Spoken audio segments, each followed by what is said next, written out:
अब की ना चली गोरी तोहर बहाना होइम नाराज जदी करबू तू माना। सही हो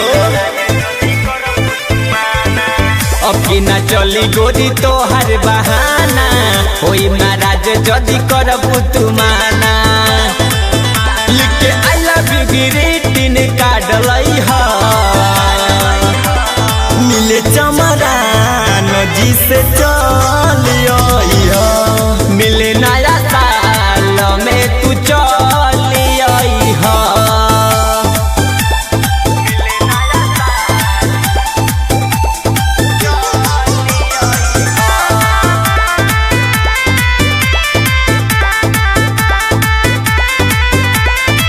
सबके लभर मिले अइहा ओ हदीना निक नाही लागी ग्रानी सुन तोहरा बिना।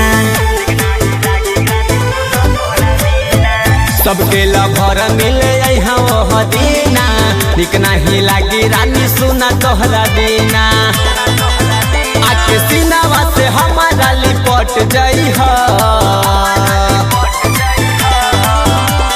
मिले चमरान जी से चले अइहा मिले नया साल में तू चली आई हा।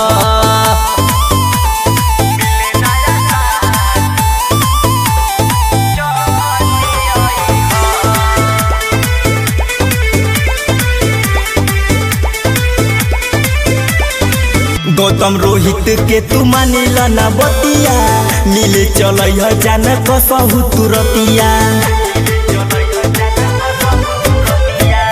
रवि उतर के मानिला बतिया मिले चलैया जान कसहु तुरतिया।